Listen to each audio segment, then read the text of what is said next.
Assalamualaikum warahmatullahi wabarakatuh.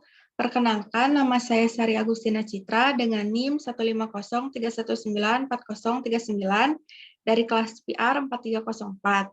Di sini saya akan menjelaskan tentang hukum yang berlaku di Indonesia. Apa itu hukum?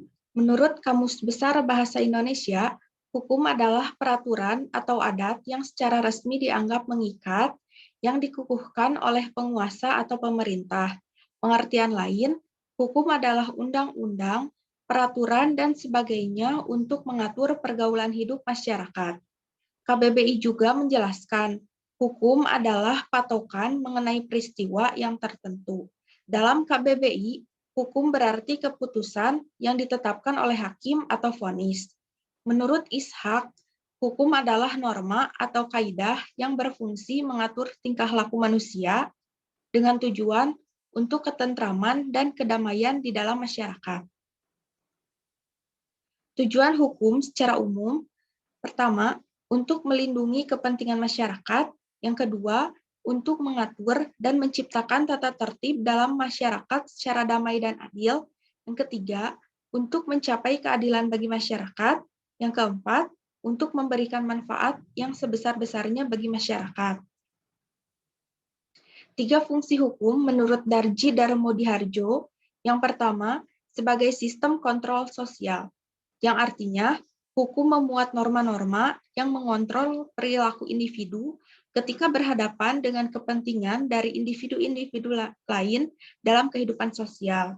Yang kedua, sebagai sarana penyelesaian konflik, yang artinya hukum berperan sebagai alat untuk menyelesaikan konflik yang terjadi di masyarakat.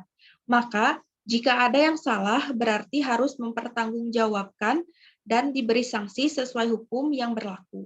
Yang ketiga, untuk memperbaharui masyarakat, yang artinya hukum berperan sebagai pijakan masyarakat dalam melakukan pembaruan di berbagai bidang kehidupan, sehingga antara hak dan kewajiban berjalan secara seimbang. Asas hukum merupakan landasan atau fondasi yang menopang kokohnya suatu norma hukum. Kaitan asas dan hukum, asas adalah kebenaran yang digunakan sebagai tumpuan berpikir dan alasan pendapat, terutama dalam penegakan dan pelaksanaan hukum. Menurut Paul, asas hukum adalah pikiran-pikiran dasar yang terdapat di dalam dan di belakang sistem hukum, masing-masing dirumuskan dalam aturan-aturan, perundang-undangan, dan putusan-putusan hakim yang berkenaan dengan ketentuan-ketentuan serta keputusan-keputusan individual dapat dipandang sebagai penjabarannya. Fungsi asas hukum, yang pertama, memberikan keterjalinan dari ukuran-ukuran hukum yang tersebar. Yang kedua, dapat difungsikan untuk mencari pemecahan masalah baru yang muncul dan membuka bidang liputan masalah baru. Yang ketiga, dapat digunakan untuk menulis ulang bahan-bahan ajaran hukum yang ada, sehingga dapat dimunculkan solusi terhadap persoalan-persoalan baru yang berkembang. 4 faktor yang melibatkan berfungsinya kaidah hukum.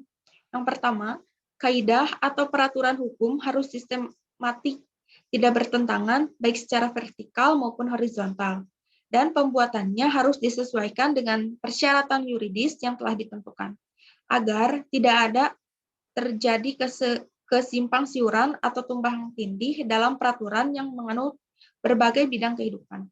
Yang kedua, penegak hukum harus mempunyai pedoman berupa peraturan-peraturan tertulis yang menyangkut ruang lingkup tugasnya dalam menentukan batas-batas kewenangan dalam pengambilan kebijaksanaan.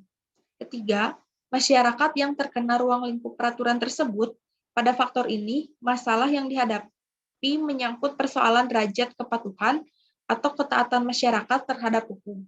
Yang keempat, adanya fasilitas yang diharapkan dapat mendukung pelaksanaan kaidah hukum yang telah ditetapkan. Fasilitas dimaksud adalah sarana fisik yang berfungsi sebagai faktor pendukung untuk mencapai tujuan. 3 unsur yang berkaitan dengan berlakunya hukum sebagai kaidah.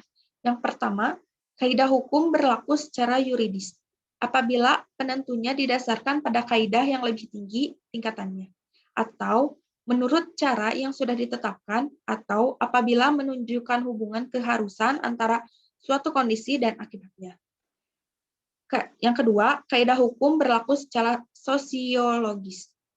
Apabila kaidah tersebut efektif, artinya dapat dipaksakan berlakunya oleh penguasa, walaupun tidak diterima oleh warga masyarakat, atau kaidah tersebut berlaku karena diterima dan diakui oleh masyarakat. Ketiga, kaidah hukum tersebut berlaku secara filosofis, artinya sesuai dengan cita-cita hukum sebagai nilai positif yang tertinggi. Aturan hukum terbagi menjadi dua, aturan hukum tertulis dan aturan hukum tidak tertulis. Aturan hukum tertulis adalah hukum yang sengaja dibuat oleh pemerintah untuk mengatur kehidupan bersama manusia dalam masyarakat agar dapat berjalan tertib dan teratur. Contoh hukum tertulis ada KUHP, KUHPDT, KUHD, UU, dan PP. Yang kedua, aturan hukum tidak tertulis adalah bentuk hukum yang tidak tertulis pada perundang-undangan atau hukum kebiasaan yang masih tetap dijunjung tinggi atas kepercayaan dan keyakinan, serta hukum yang tidak tercantum tetapi masih ditaati dan berlaku dalam masyarakat. Contoh hukum tidak tertulis ada hukum adat, pengambilan keputusan berdasarkan atas musyawarah untuk mufakat, dekret presiden, pidato presiden, dan penjelasan presiden mengenai RAPBN kepada DPR. Nah, adapun hukum yang berlaku di Indonesia, yang pertama hukum acara perdata Indonesia, dua hukum acara pidana Indonesia, yang ketiga hukum adat Indonesia, yang keempat hukum antar tata hukum, yang kelima hukum Islam Indonesia, yang keenam hukum perdata Indonesia, yang ketujuh hukum pidana Indonesia, yang kedelapan hukum tata negara, yang kesembilan hukum tata usaha administrasi negara. Yang mana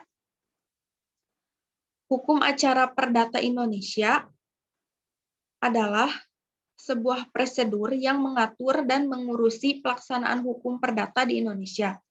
Asas yang terkandung di dalam hukum acara perdata diantaranya penyelenggaraan pengadilan harus mandiri dan tidak memihak siapapun.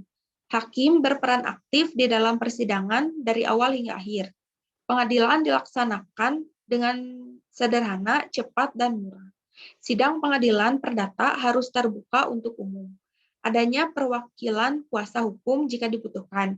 Kedua belah pihak yang berada di pengadilan harus didengar dengan adil oleh hakim. Yang kedua, hukum acara pidana Indonesia merupakan prosedur yang mengatur dan melaksanakan hukum pidana di Indonesia.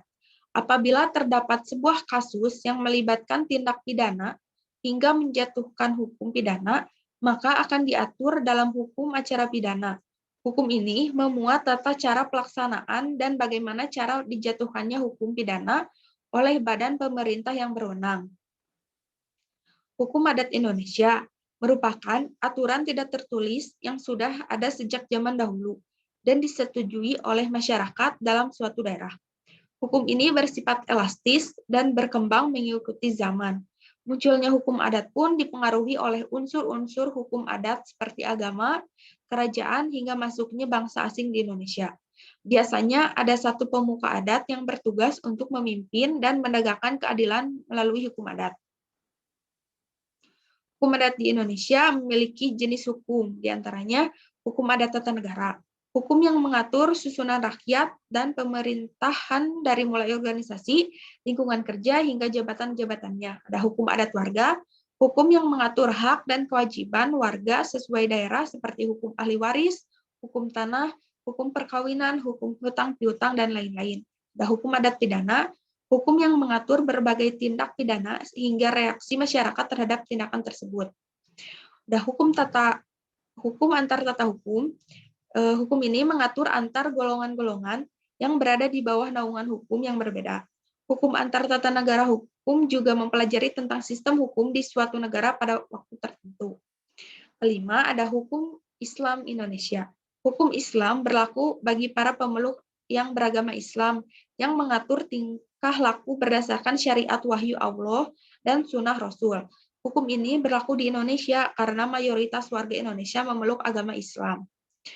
Ada 4 landasan hukum Islam, diantaranya Al-Quran sebagai kitab suci agama Islam, ada hadis, ada ijma atau kesepakatan para ulama, ada qiyas, membandingkan sesuatu yang sama dengan sesuatu yang ingin diketahui hukumnya.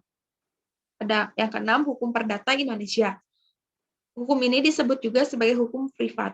Sebagai hukum yang bersifat privat atau pribadi, maka hukum ini mengatur segala sesuatu yang berkaitan dengan pribadi warga negara.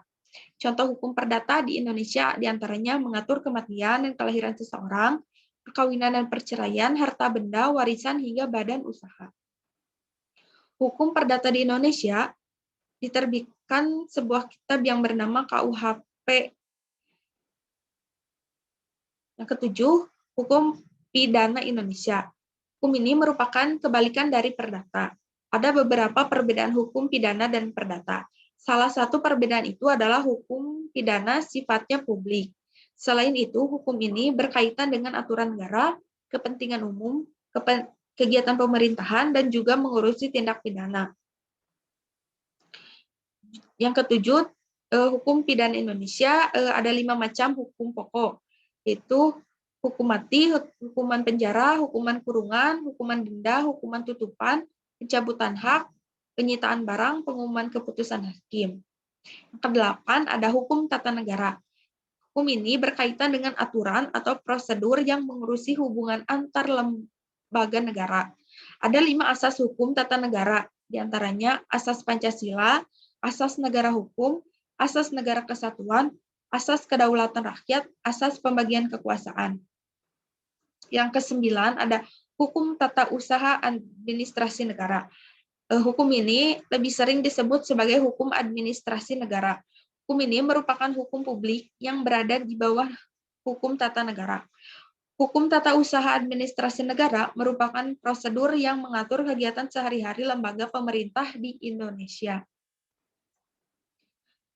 Oke, baik. Sekian dari saya. Mohon maaf apabila ada kesalahan dan kekurangan. Terima kasih. Wassalamualaikum warahmatullahi wabarakatuh.